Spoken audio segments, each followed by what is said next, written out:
Every single football fan knows what happened in the 2006 World Cup. The infamous headbutt by Zinedine Zidane. Even if you've never watched football before, you've probably seen that clip somehow. I feel like people focus on that headbutt just a little too much, more than anything that happened before it. Because just a few seconds before that headbutt landed, this man Zidane was about to complete probably one of the greatest farewell stories that we've ever seen. However, we got a completely different outcome, one that ended with a red card. Dating back to the 2006 World Cup, this France team wasn't a favorite to win. They weren't that same team that won in 1998. Their biggest stars were only getting older, and on top of that, Zidane even announced that this is going to be his last tournament. So people genuinely believe that this France team did not have much momentum. And to further justify that thought, France didn't even have a fantastic start. They had a draw against Switzerland and another disappointing draw against South Korea. Within 2 games, this team couldn't get a win, and people were questioning if they could even make it out of the group stage. And they finally captured a 2-0 victory against Togo. They survived and it was enough, but it wasn't anything to be impressed by. But sometimes that's all you need,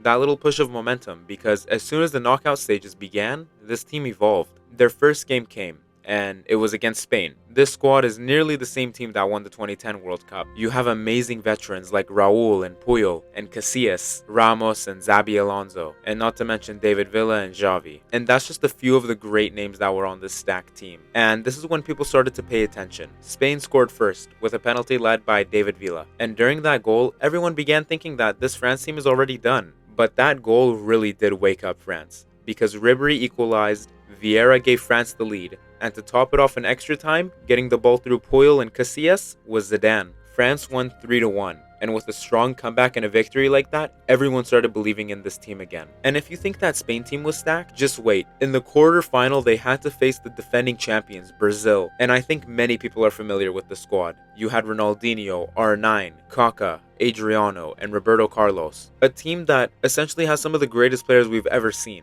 This team was also heavily favored to win the World Cup once again, but in those 90 minutes, they had no answer for Zidane. This was by far one of his greatest performances in his career, and mind you, it's his last tournament. Every touch looked effortless, he was smooth, and his passing accuracy was beyond wild. The tempo of the game was literally in his hands. It didn't matter how old he was or how fast he was, because his IQ was unmatched compared to anyone else on that field, and he assisted the goal. It was a beautiful free kick that made its way to Thierry Henry, and after this, many people decided to stop doubting this France team. They went from a team that looked finished in the group stages to an actual contender, and they had one last match before their final. Portugal. This wasn't going to be easy. Portugal had Cristiano Ronaldo, Luis Figo, Deco, and Ricardo Carvalho, and once again, France found a way to win. Throughout the first half, they were awarded a penalty. And of course Zidane is going to take it. He stepped up, no pressure, and nailed it right in the net. And that penalty was enough to send France to the final. They were through, and they're looking at a chance to capture another final victory. Once again, this team was performing horribly in the group stages, and they've beaten 3 powerhouses: Spain, Brazil, and Portugal.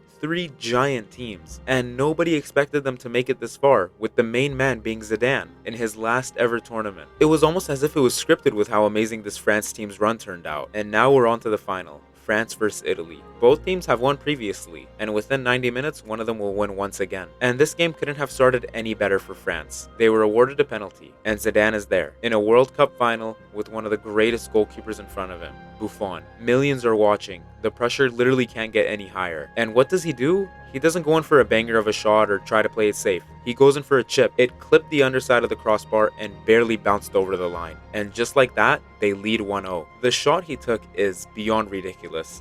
Who else could have possibly taken that type of shot, and to even have that amount of confidence? But that wasn't going to be the final goal of the match. Italy fought back, and minutes later, Marco Materazzi makes it an equal game. And from that point on, after it became 1-1, this match was just insanely close. Nobody could find a shot, and emotions were getting higher with each minute. Nobody knew where this match was going to go, and it led into extra time, and everyone is getting more exhausted as each second goes on. Nobody wants to make a mistake, and the moment finally happened. Materazzi grabbed onto Zidane's jersey. Zidane then turned to him and said, "If you want my shirt that badly, you can have it after the match." And he fired back with a dirty insult directed towards Zidane's sister. Zidane stopped, turned around, and nailed his head right into Materazzi's chest. And within just a few seconds, the entire atmosphere of the match changed. This wasn't just some regular player losing their temper. It was a legend. one of the most respected and loved players to ever step foot on a pitch, playing his final match ever. And at first, the referee didn't even notice what happened, and the play continued for a brief moment, until players from each team were surrounding officials and everyone was getting confused. Then after, the referee reached into his pocket and pulled out a red card.